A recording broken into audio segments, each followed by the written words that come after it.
నేరాలు ఘోరాలు కార్యక్రమానికి స్వాగతం సుస్వాగతం.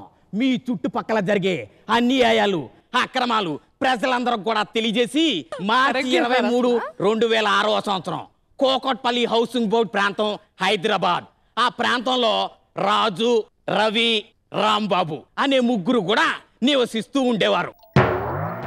వీరు ముగ్గురు కూడా ప్రాణ స్నేహితులు. ఒకరిని విడిచి ఒకరు ఒక్క క్షణం కూడా ఉండలేరు. వీళ్ళకి జాతకాలు పిచ్చి.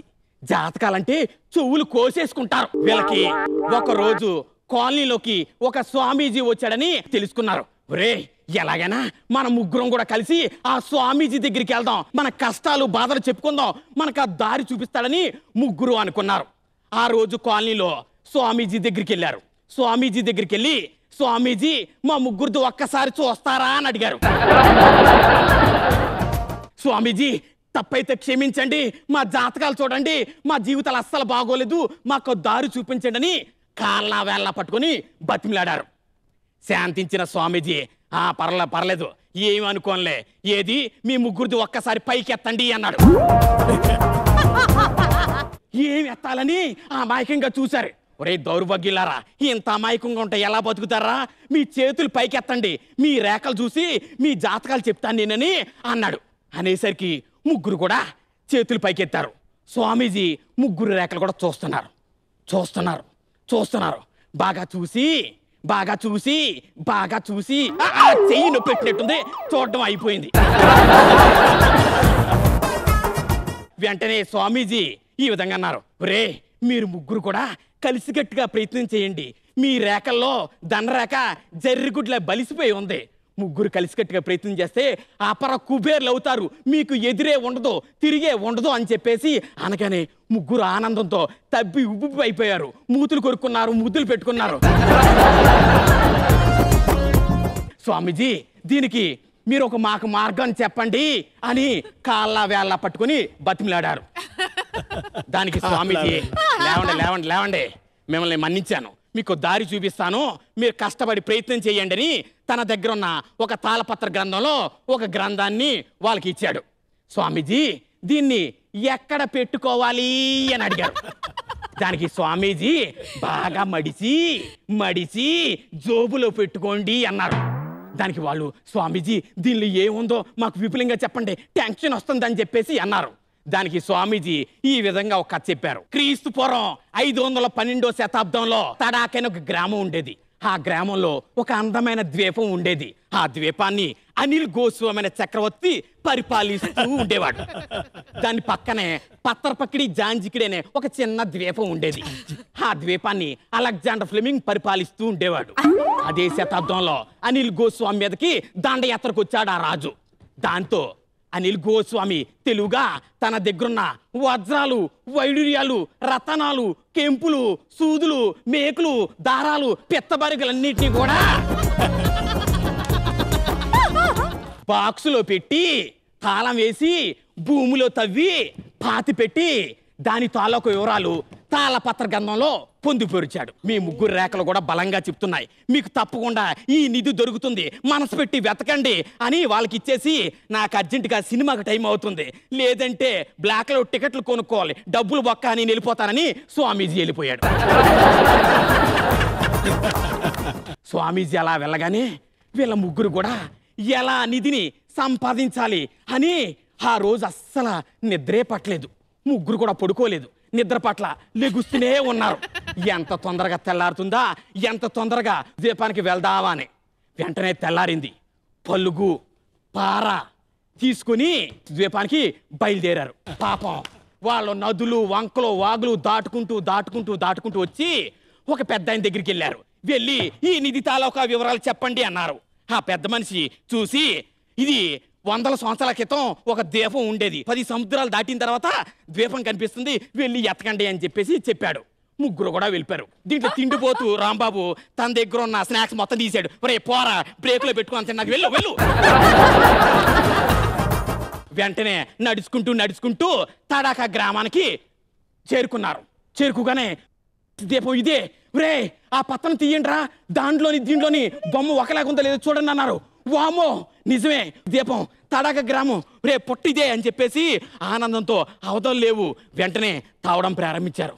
తవ్వుతున్నారు తవ్వుతున్నారు తవ్వుతున్నారు తవ్వుతున్నారు తవ్వుతున్నారు తవ్వుతున్నారు చేతుల్లో పెట్టే బాగా తవ్వడం అయిపోయింది. కనేల్ మన సౌండ్ రే ఎక్కడ ఏదో పెట్టున్నట్టుందో తొందరగా దెబ్బలేంట్రా టపేల్ టపేల్ తవ్వుతున్నారు. రే ఏదో పెట్టి బయటకు వస్తుంది తీయండి అని తీశారు. వామ్మో రే అనిల్ గోస్వామి దాచిన పెట్టిదేనా ఆ పత్రం చూడండి రా అన్నారు. రే అది ఇది ఒకటేరా అమ్మో ఆనందానికి అవదలేవు మళ్ళా ముద్దులు పెట్టుకొని మూతులు కొరుక్కొని ఆనందాన్ని పంచుకున్నారు. అబ్బా బాగా జర్నీ చేసి ఉన్నారేమో అలసట ఒక పక్క ఆనందం. తిండిపోతు రాంబాబు అన్నాడు రే అడవిలో ఉలవచారి బిర్యానీ అమ్ముతున్నారు నాకు ఆకలేస్తుంది నేను ఉండలేను నేను వెళ్ళి బిర్యానీ బాగా తినేసి మీకు ఇద్దరికి 2 ప్యాకెట్లు తీసుకొస్తాను మీరు వాటాలు సరిగ్గా వేయండి లేదంటే నా సంగతి తెలుసు కదా అని వార్నింగ్ ఇచ్చాడు. వెంటనే రవి అన్నాడు రే వెళ్తున్నావు కదా క్వార్టర్ బాటిల్ తీసిరారా బాగుంటది అన్నాడు. సరేరా అని చెప్పేసి రాంబాబు ఉలవచారి బిర్యానీ తీసుకురావడానికి వెళ్ళిపోయాడు. ఇంతలో రాజు రవి ఇద్దరు కూడా 3 వాటాలు పంచుతున్నారు. పంచుతుంటే రాజు వెనక్కి వచ్చేసాడు. రాజుకు ఒక ఆలోచన వచ్చింది ఇద్దరిని చంపేస్తే నిధి మొత్తం నాదే అవుతుంది కదా అని ఒక దుర్బుద్ధి పుట్టింది. వచ్చి రాగానే రాడ్డు తీసుకొని రవి నెత్తి మీద టపీమని కుట్టాడు. యారా ఏం చేస్తున్నావరా ఏం లేదురా నీ తల్ల పేలు ఎక్కువగా ఉన్నాయన్నావు కదా చంపేస్తున్నాను అన్నాడు. ఉరే తల్లో పేలు చంపే పద్ధతిదా నా జోబులో దువ్వేను తీస్తాను దువ్వరా ఉరే అన్నాడు. యారా నీకు ఎలా కనిపిస్తున్నానరా ఇంకో దెబ్బ తినరా అన్నాడు. టపీమని కొట్టాడు. ఉరే నాకు తెలుసు నువ్వు నన్ను చంపేస్తున్నావు కదా అన్నాడు. తెలిస్తే నోరు మూసుకొని కూర్చో చచ్చిపో అని టపీ కొట్టాడు. రవి గిలగిలా కొట్టుకుని ప్రాణం వదిలాడు. శవాన్ని పక్కనే పెద్ద మనిషి దగ్గరికి లాగేస్తున్నాడు. ఏదో అడ్డం వచ్చి ఆయన లాగేసి పక్కన పడేశాడు. రాంబాబు గడు వస్తే అన్ను కూడా ఇస్తే ఒక పని అయిపోతుందని ఎదురు చూస్తూ నిధులు లెక్కిస్తున్నట్టు నటిస్తున్నాడు. ఇంతలో రాంబాబు ఉలవచారు బిర్యానీ బాగా తినేసి 2 ప్యాకెట్లు తీసుకుని వస్తున్నాడు. దారిలోకి రాగానే రాంబాబుకు ఒక ఆలోచన వచ్చింది. రే ఇద్దరిని కూడా చంపేస్తే నిధి మొత్తం నాదే అవుతుంది కదా అని ఒక దుర్బుద్ధి పుట్టింది. ఆలోచన రాగానే తన దగ్గరున్న విషం బాటిల్ని 2 బిర్యానీల్లో కలిపేసి ఏమీ ఎరగనట్టు నిధి దగ్గరికి వచ్చాడు. వచ్చు నడుచుకుంటూ వస్తున్నాడు. ఎరా వాటర్లు సరిగ్గా జరుగుతున్నాయా ఆడెక్కడికి వెళ్ళాడరా బయటికి వెళ్ళాడా ఓకే అరే బిర్యానీ తినేరా అని అన్నాడు. ఒరే దానికి తొందర ఏముంది కానీ బాగా బిర్యానీ తిన్నావు కదా కాసేపు పడుకో అన్నాడు. నిద్ర రావట్లేదురా నువ్వు బిర్యానీ తింటే ఇద్దరం కలిసి పడుకుందామన్నాడు. యారా నేను చెప్పిన మాట వినవా అని చెప్పేసి చుట్టుపక్కల ఎతికాడు. రాడ్డు కనిపించింది. యారా పడుకోవని టపీమని కొట్టాడు. అమ్మా యారా ఇలా పడుకోబెడతావరా నువ్వు నీ పద్ధతి మార్చుకోరా అంటే రే నేను పోకిరిలో మహేష్ బాబుని ఒక్కసారి కమిట్ అయితే నా మాట నేనే విన్నాని ఇంకో దెబ్బేశాడు. అబ్బో అమ్మా అరుపులు కేకలు బాధేస్తున్నాడు. అబ్బా కింద పడిపోయాడు. గిలగిలా కొట్టుకుంటున్నాడు. ప్రాణం వదిలేశాడు. చచ్చిపోయాడు అనుకున్న తర్వాత మళ్ళా శవాన్ని మళ్ళా ఇచ్చేసాడు యాజ్ ఇట్ ఈజ్గా పక్కన పడేసాడు పెద్ద మనిషి దగ్గర. వెంటనే నిధి దగ్గరికి వచ్చి నేను అపార కుబేరండి అయిపోయానని ఆనందంతో ఉబ్బి అయిపోయాడు. నగలు చూసుకున్నాడు ఆనందం. అబ్బా ఒక పక్కన క్షుద్ధ బాధ ఏదైనా తింటే బాగుంటుందని చుట్టూ చూశాడు. ఉలవచారి బిర్యానీ కనిపించింది కమ్మగా. ఎంత మంచి ఆనందం ఎంత మంచి ఆహారం దొరికిందని మొత్తం తీసుకొని మొత్తం కలుపుకొని మొత్తం తినేసాడు. తినడం అయిపోయింది. నించున్నాడు. అబ్బా ఎంత బాగుంది. ఏంటి కడుపులో నొప్పిగా ఉంది. అబ్బో కళ్ళు తిరుగుతున్నాయి. అబ్బా గొంతు కూడా పట్టేసింది. అబ్బా రే ఏం కలిపారా అమ్మో నోట్లోంచి నొరగలు వస్తున్నాయి. అబ్బా నొప్పి రక్షించండి అని నోట్లోంచి నొరగలు కొట్టుకుంటూ గిలగిలా కొట్టుకుంటూ ప్రాణం వదిలాడు. వీళ్ళందరినీ ఎప్పటికప్పుడు గమనిస్తున్న స్వామీజీ సంఘటనా స్థలానికి నిధి దగ్గరికి నెమ్మదిగా అడుగు వేసుకుంటూ దీపం వైపు వచ్చాడు. చూశాడు. అమ్మో నిధి దొరికేసింది. వీళ్ళ రేఖలు నిజమే చెప్పాయి. వీళ్ళకి ఆ పత్రం ఇచ్చి మంచి పని చేశానని ఆనందంతో ఉబ్బి అయిపోయాడు. వెంటనే పడిపోయిన రాజుని చూసి ఏంటి ఇలా చచ్చిపోయాడు. ఏ పామో దోమో కుట్టుంటది చచ్చాడు. పేడ విరగడైంది. మిగిలిద్దరు బయటికి వెళ్ళినట్టున్నారు. వాళ్ళిద్దరు వచ్చేలోపు నిధి మొత్తం తీసేసుకుందామని నిధి తీరిపరా చూశాడు. ఇంకో పక్క బాగా జర్నీ చేసి ఉన్నాడేమో, అలసట ఏదైనా తింటానుకుంటుందేమోనని చూశాడు.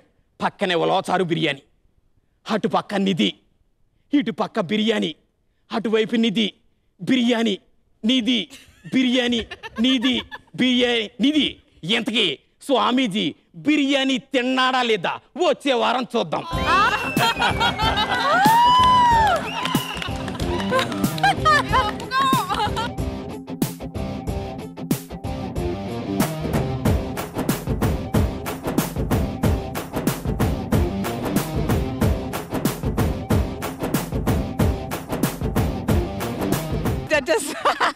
చెప్పండి భానుగారు. శివప్రసాద్ గారు, హ్యాట్స్ ఆఫ్. ఒకే ఒక్క వాయిస్ అంతసేపు సస్టైన్ చేయడం అండ్ ఎక్కడ తప్పులు లేకుండా అలా అలా అలా వెళ్ళిపోయారు. నిజంగా నూతన్ ప్రసాద్ గారు వచ్చి ఆయన ఆత్మ దూరిందేమో అనిపించింది. అండ్ ఐడియా ఫ్యాంటాస్టిక్ అండి, బ్యూటిఫుల్ ఐడియా. హరికిషన్ గారు, క్రియేటివిటీకి ఎప్పుడు పెద్దపీటే. Hats off to your memory.